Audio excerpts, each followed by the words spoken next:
gatatu igenekerezo rya 14 Nyakanga niho hahimbazwa umusi mukuru w'inahazwa ry'umusaraba Mweranda mu madiyoseze yose agize ekleziya yo mu Burundi. Muri Diyoseze ya NGOZI rero ibirori bikaba vyabereye ku kirimba cy'ikigongo c'Imana ku musozi Mweranda wa Mukinya uri muri paruwase ya Mivo, ahasanzwe mbere hariko hategurwa kwakirirwa umusaraba w'ugwaruka uri gutembera mu madiyoseze yose y'igihugu. Ivyo birori rero vyo guhimbaza umusi w'inahazwa ry'umusaraba Mweranda vyatangujwe n'igisabisho cyo kuninahaza Imana louange, aho kabaye akaryo ko kwambaza ubutatu bweranda Data na Mwana na Mutima Mweranda. Haciye hakurikira inkuka ya misa aho yatangujwe n'urugendo rurerure rugizwe n'abasaserdoti bo muri Diyoseze ya NGOZI eka n'abavuye mu yandi madiyoseze. Hakurikiye ikiringo c'ijambo ry'Imana aho igisomwa ca mbere cavuye mu gitabo c'iharura ikigabane ca 21 kuva ku murongo wa 4 gushika ku 9. Igisomwa ca kabiri kiva mu ibaruwa umutumwa Paulo yandikiye ab'Ifilipi ikigabane ca kabiri kuva ku murongo wa 6 gushika ku 11, na Zaburi ivyuhira ya 77 kuva ku karongo ka mbere gushika ku kabiri no gusimbiza ku karongo ka 34 gushika ku ka 38.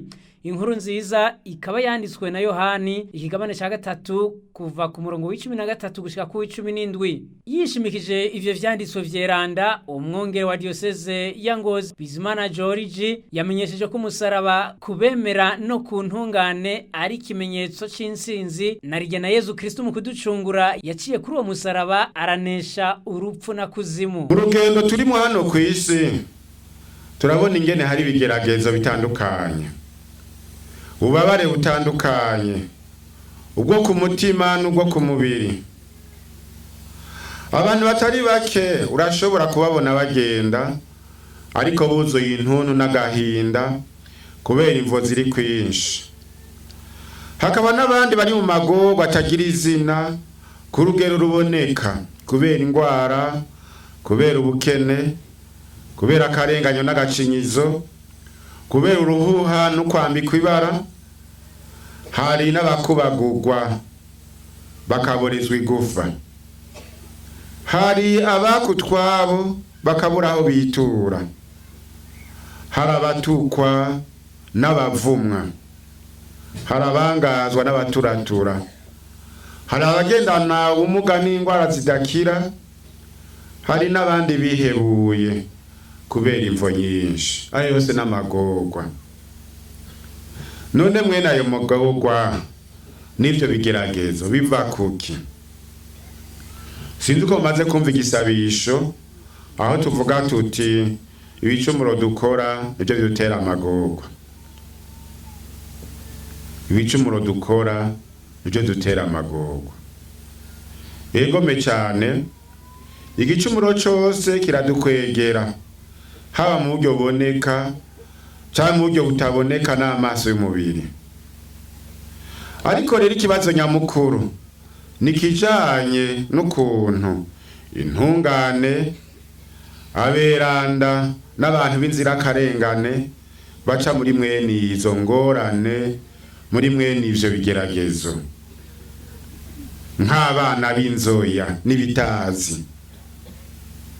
Aberanda bagerageje kwirinda ikibi cari cyo cyose, tukabona ko bari muri izo ngorane zitandukanye.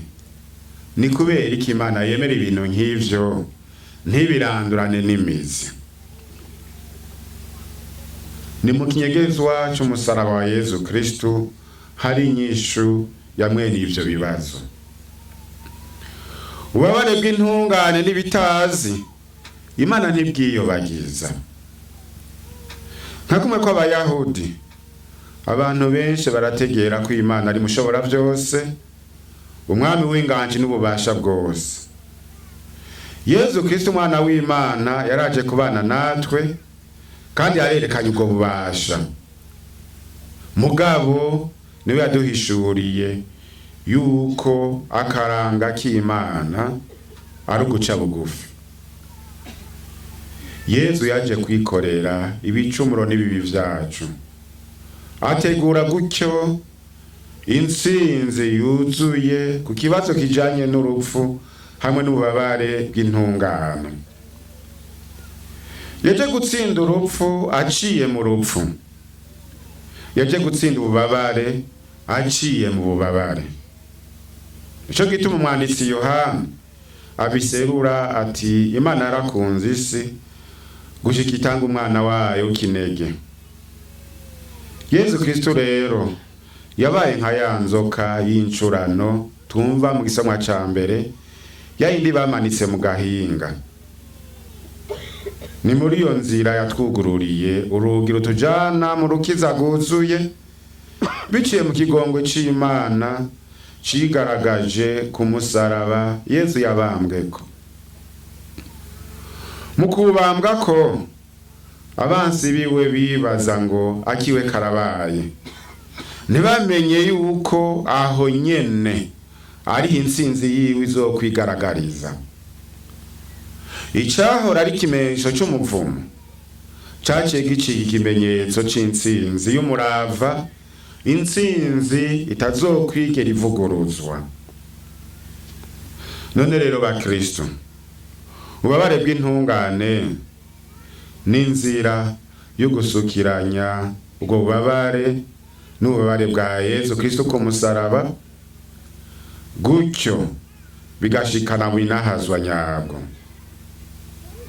Umusaraba rero ku muntu w'intungane ni ikimenyetso c'inahazwa ryuzuye ryagaragaye mu ntsinzi ya Yesu Kristo.